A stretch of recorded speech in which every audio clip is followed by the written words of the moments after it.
Welcome to another video lecture series on VLSI and chip design. I'm Dr. Vinod. In this video, we are going to discuss about noise margin. So first of all, we will discuss what is noise margin in VLSI. It is nothing but an amount of noise that the CMOS circuit can endure without interfacing with its function. The noise margin ensures that any logic 1 signal with finite noise added to it is still identified as logic 1 and not logic 0. Therefore, it is essential the difference between the signal and noise value.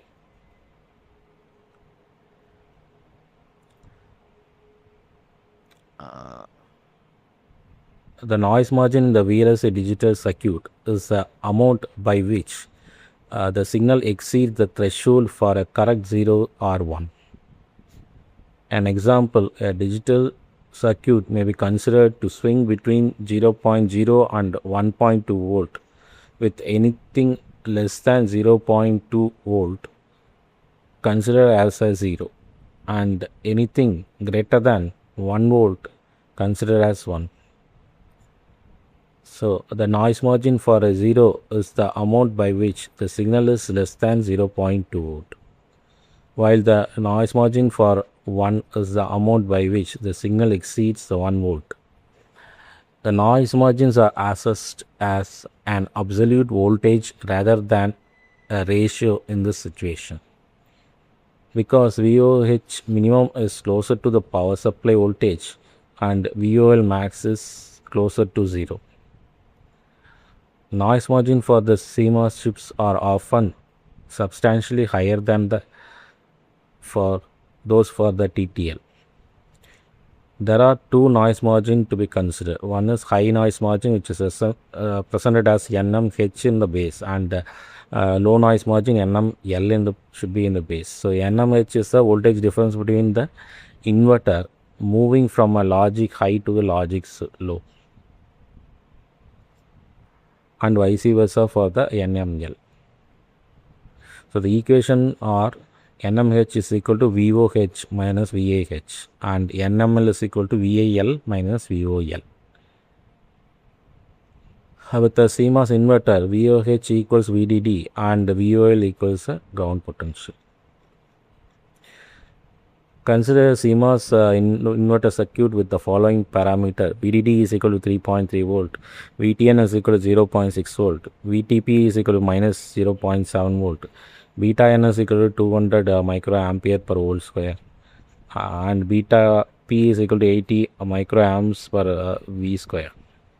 Calculate the noise margin of the circuit. So this is a question. So they are asked to find the NH and the NML. And here the CMOS inverter being considered as a KR is equal to 2.5. It is not a symmetrical inverter. So first we have to find the output voltage VOH, VOL and VOH, output high voltage VOH. And VOL is equal to 0 and VOH is equal to 3.3 volt they have given. So to calculate VAL in terms of the output voltage. So first what is NM? So VOH and VOH and VOL are given. So I need to find the value of VAH and VAL. So in order to obtain the VAL value is find out from the region B of the CMOS inverter, right? So I have already made a video on this one, so you refer to that region B. For region B, in order to find the value of VAL, so it is given that I have found the value as VAL is equal to KR VTN plus VTP plus 2 V0 minus VDD divided by 1 plus KR. So you write this equation for VAL and you have to substitute the values. So KR is 2.5, VTN is 0.6 VTP is minus 0.7, and 2V0 minus VDD is 3.3, and KR is 2.5. So once you solve this equation, you will get VAL is equal to 0.57, V0 minus 0.71. Okay, this equation you will get. Next, in order to find the value of V0, you again go to the region B. So in the region B, I have written the values for the IDS of n and IDS of p. Okay, so IDS of n, it is written as beta n V in minus VTN the whole square divided by 2. That is in the saturation region, and this is in the linear region. And beta p into V in minus VDT minus VTP, V out minus VDT minus V out minus VDT the whole square divided by 2, and you have to substitute V in as VAL. So you take that equation and write it here. Okay, so now I can write beta n VAL minus VTN divided by 2 the whole square equal to beta n by 2, and the same equation from the previous one. Okay, which I have told you, no. So you substitute that value. You substitute the value of VAL. VAL is 0.57, V0 minus 0.71, and VTN is 0.6, and VD is 3.3, and VTP is minus 0.7, so it becomes plus 0.7. So once if you substitute this value and equate, you will get the value of V0. Okay, so if you solve this equation, you will get 0.66 V0 square plus 0.05 V0 minus 6.65 equal to 0. So you will get, since it is a quadratic equation, you will get the two equation for V0. One is plus and another one is minus. So you take the plus value. So the V0 is equal to 3.14. Once if you get this value, substitute in this equation. So VAL is equal to 0.57 into 3.14 minus 0.71. So you will get the answer as 1.08. So this is how we have to find the value of VAV. So in order to find the value of VH, so instead of B region, you have to go to the D region.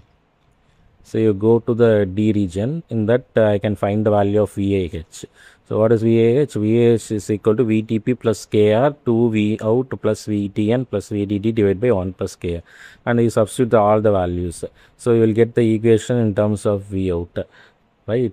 So you will get VAH is equal to minus 0.7 plus 2.5 into 2 into V0 plus 0.6 plus 3.3 divided by 3.5. So once if you solve this equation, so you will get VAH is equal to 1.43 V0 plus 1.17. So in order to obtain the value of V0, so you go to this equation for the equation D. So what is the equation D? That is beta n into V in. So instead of V in, you have to substitute VAH. VAH minus VTN, V out minus V out square divided by 2 is equal to beta n, VAH minus VDD minus VTP the whole square divided by 2. So in this equation, if we substitute that value, okay, or you can take this equation. Okay, you can take this equation and you substitute that value. Like previously what we have done for the VAL, you will get the answer for V0 is equal to 0.27. So if we get the answer for the V0 is equal to 0.27, substitute in this equation in order to get the VAH. So VAH is equal to 1.55. So once if I find the value of VAL and VAH, I can write the NMH value. So NMH is equal to VOH minus VAH. That is equal to 3.3 minus VAH value is 1.55. And NML is equal to VOL already know, and VAL is 1.08. So you substitute the value to find the value of NML. Okay, so if you see this equation, I can write this is VOL and this is VOH and this is VAL and this is VAH. So this is the maximum value which is closer to the VDD, and this is a minimum value which is closer to 0. So my NML, I can write it as VAL minus VOH, VOL. and NMH I can write it as VOH minus VIH. So this is how you have to find the value of noise margin of high noise margin and the low noise margin. So I hope this video is useful for you. Thank you very much.